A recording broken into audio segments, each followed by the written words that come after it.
அஸ்ஸலாமு அலைக்கும் friends. Sunday mini vlog பார்க்கலாமா? வாங்க பார்க்கலாம். காலையில் வேலையாக மிஷினில் துணியை போட்டாச்சு. சிங்கில் நிறைய பாத்திரம் கடந்துச்சு, அதை கழுவி வச்சுட்டேன். நைட்டு கரண்ட்டு போயிருந்துச்சு. ஒரு 7 மணிக்கு போன கரண்ட்டு 10 மணிக்கு தான் வந்துச்சு. நைட்டு சாப்பிட்டுட்டு அப்படியே படுத்தாச்சு. அதனால் சிங்கிளாக பாத்திரத்தை கழுவலை. காலையில் பிரேக்ஃபாஸ்ட்டு ஒன்றும் பண்ணலை. மாமி இட்லி மாவு அரைச்சிருக்கேன், இட்லியை வச்சு கொடுத்துருந்தேன் அப்படின்னு சொல்லியிருந்தாங்க. சட்னி வச்சுருந்தாங்க. நேற்று நான் மத்தியானத்துக்குள்ளே குழம்ப சூடாக்கி வச்சுருந்தேன். அதுக்கப்புறம் பொடியுமே கொடுத்து விட்டுருந்தாங்க. பையன் தூங்கிட்டு இருந்தாங்க. நானும் என் பொண்ணும் எந்திரிச்சு வயிறு வேற பசிக்க ஆரம்பிச்சிட்டு காலையில் எந்திரிச்சதுனால அப்படியே நானும் என் பொண்ணுமே பேசிக்கிட்டே சாப்பிட்டுட்டே இருந்தோம். வீட்டில் எள்ளு பொடியுமே இருந்துச்சு.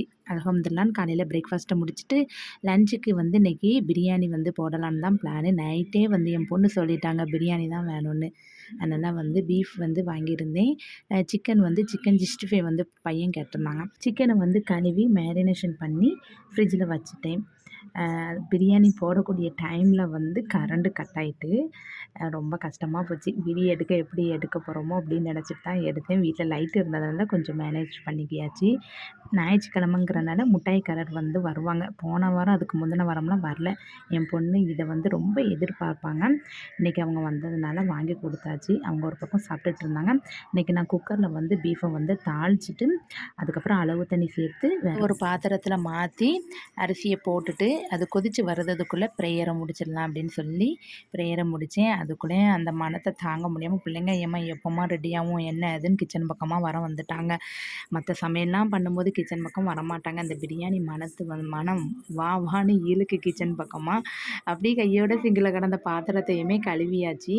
கழுவிட்டு பிரியாணி ஓப்பன் பண்ணி பார்த்தேன். தண்ணியெல்லாம் வற்றி தம் போட ஸ்டேஜில் வந்துட்டு பக்கத்துலேயே நின்று ஏம்மா மணக்குது எப்போ ரெடியாகவும் வைக்கும்னு 2 பேருமே பக்கத்துலேயே தான் நின்னாங்க. இப்போ ஒரு 5 நிமிஷத்தில் ரெடி ஆகிடும்பா அப்படின்னு சொல்லிவிட்டு அதுக்கப்புறம் பிரியாணியை ஃபுல்லாக கீழ் பகுதியை மேல் பகுதியில் நல்லா பெரட்டி எடுத்துகிட்டு மூடி வச்சு மேலே கொஞ்சம் வெயிட் போட்டு வச்சுட்டேன், கொஞ்சம் தம்மில் கிடக்கட்டும்னு. அதுக்கப்புறம் சிக்கனை பொரிச்சிடலாம் அப்படின்னு சொல்லிவிட்டு பொரித்து எடுத்துகிட்டு இருந்தேன். அல்ஹம்துலில்லாஹ் சாப்பிட்றதுக்கு பிள்ளைங்களுக்கு சாப்பாடுமே போட்டு ஆரம்பித்தாச்சு. இன்றைக்கி நம்ம வீட்டில் பீஃப் பிரியாணி, சிக்கன் 65, தால்ச்சா, அதுக்கப்புறம் சம்பல். தால்ச்சா நான் பண்ணலை, அம்மா கொடுத்து விட்டுருந்தாங்க. அம்மா வீட்டில் ரெடி பண்ணியிருந்தாங்க. பிரியாணி இந்த சம்பல் சிக்கன் 65 செய்ததுக்கு தான் எனக்கு கரெக்டாக டைம் வந்துச்சு. அல்ஹம்துலில்லாஹ் முடிச்சாச்சு. எல்லோரும் ஒன்றா சேர்ந்து சாப்பிட ஆரம்பிச்சிட்டோம். ரொம்பவே டேஸ்ட்டாக இருந்துச்சு. இன்றைக்கி லன்ச்சு நம்ம வீட்டில் பீஃப் பிரியாணி. உங்கள் வீட்டில் என்ன லன்ச்சுன்னு மறக்காமல் கமெண்ட்ஸ் பண்ணுங்கள்.